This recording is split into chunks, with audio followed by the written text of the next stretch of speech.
Halo, pace bene, masih di mea culpa. Ada orang yang mengatakan begini, bukankah baik kalau kita itu kritis terhadap gereja? Lalu ada orang yang memberikan protes, protes kepada gereja Katolik. Saya mau mengambil kata kunci protes ini dan mencoba membuat pembicaraan tentang itu. Protes terhadap orang lain, protes terhadap gereja Katolik, protes terhadap Konsili Vatikan kedua, protes. Oke, saya harus katakan bahwa protes itu baik untuk kemajuan, untuk perkembangan. Martin Luther membuat protestan terhadap gereja Katolik. Dan akhirnya gereja Katolik berkat salah satunya oleh protes Martin Luther mencoba memperbaiki dirinya. Salah satunya. Bukan terutama karena Martin Luther gereja memperbaiki diri, karena sebelumnya ada tokoh-tokoh lain yang sudah membuat protes terhadap gereja. Nah, ini yang mau saya ambil topiknya, bahwa ternyata ada cara memprotes yang ternyata bisa membentuk gereja menjadi lebih baik. Ada orang-orang yang mencoba membuat protes terhadap hasil atau efek atau Konsili Vatikan kedua itu sendiri. Nah, saya pikir itu positif. Artinya dia memberi diri terhadap gereja pada masa sekarang. Memberi perhatian sekurang-kurangnya. Soal apakah dia sungguh-sungguh bertindak sebagai bagian dari gereja, itu urusan lain. Tetapi bahwa dia melihat perkembangan gereja sekarang, melihat persoalan global, sekalipun sekali lagi gereja itu pertama-tama harus dimulai dari ruangan lokal. Bagaimana di keluarga, bagaimana di lingkungan. Kadang itu protes gereja global tetapi tidak ikut dua lingkungan.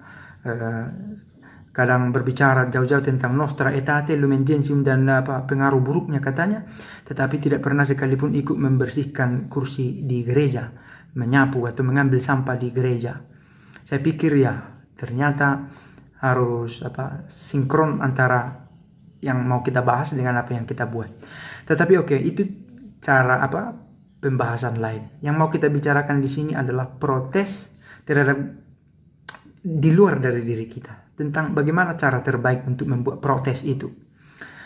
Ada orang mencoba membuat protes dengan cara pertama-tama mengubah dirinya agar kemudian orang di sekitarnya terpengaruh dan komunitas yang lebih besar terpengaruh, sampai-sampai gereja yang lebih luas ini terpengaruh akan perubahan dirinya. Santo Fransiskus Assisi pernah mencoba itu. Dia pertama-tama mentobatkan dirinya sendiri.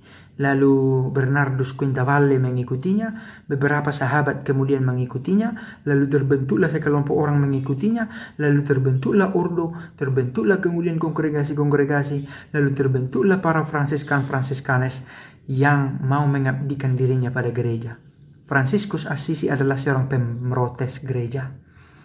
Tetapi dia memprotes gereja dari dalam, dan dia pertama-tama mengubah dirinya sendiri, membuat protes pada dirinya sendiri atas kenyamanan, kemapanan, dan kejauhannya dari Allah. Itu bentuk protes yang menggerakkan hati, tidak memecah belah, dan menumbuhkan semangat baru. Dan kalau kita kembali ke pusat kita, ke sumber kita, Yesus sendiri, protes yang dia buat tidak pertama-tama menuntut orang untuk mau mati di salib, tetapi dia sendiri yang mau mengorbankan dirinya di salib. Dia tidak pertama-tama menuntut orang lain, tetapi dia menuntut dirinya sendiri melakukan itu. Dan apa yang dia lakukan benar-benar mengubah wajah dunia. Dia adalah tokoh yang paling banyak diikuti oleh orang di dunia ini sampai pada masa ini. Yesus Kristus, karena dia memulai proses perubahan itu pertama-tama dari dirinya, lalu kemudian berdampak kepada orang-orang di sekitarnya, kepada para rasul, ke-12 rasul, kepada para jemaat perdana, kepada para jemaat di tempat-tempat lain yang bukan Yahudi, dan kepada semua orang di muka bumi. Protes terhadap gereja diawali dengan perubahan, dengan tindakan nyata dari diri sendiri. Dan saya pikir tentang protes terhadap gereja Katolik, tentang Konsili Vatikan keduanya, itu pertama-tama harus kita lihat refleksinya di dalam diri sendiri. Apakah benar bila ku praktekkan ini, akan ada kesesatan dalam diriku. Pertama-tama sebelum protes, baca dulu isi, lalu kemudian merefleksikan isinya. Lalu apakah ada efeknya yang kemudian mengganggu kualitas diri atau malah mengembangkan kualitas diri. Nah, seringkali kita berpikir global tetapi tidak bertindak lokal. Jauh keluar tetapi tidak diawali dari dalam.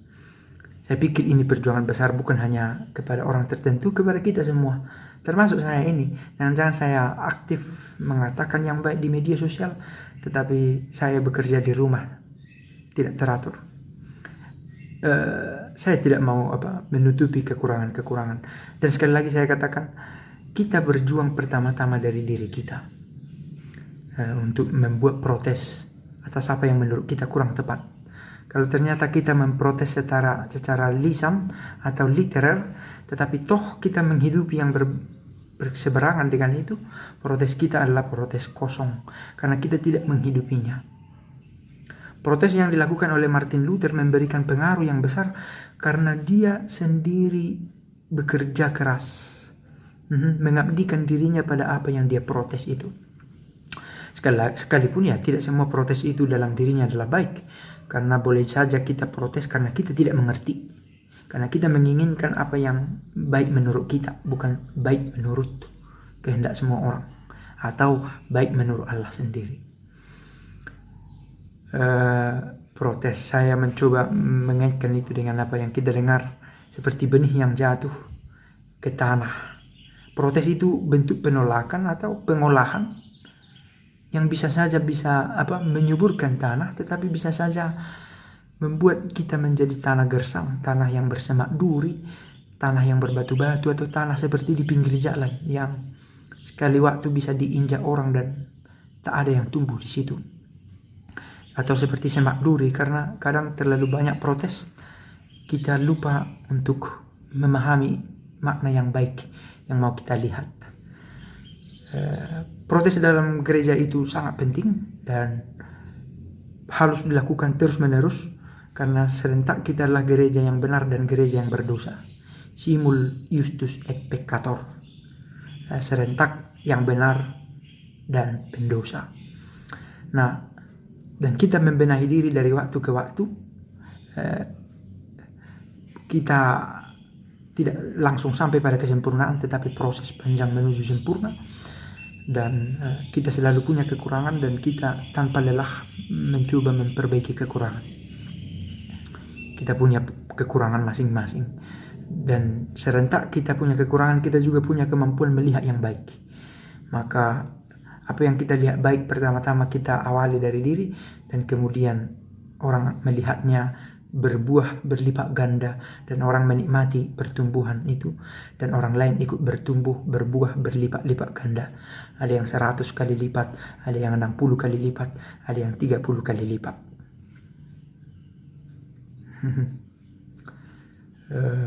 Demikian video singkat dan pace bene.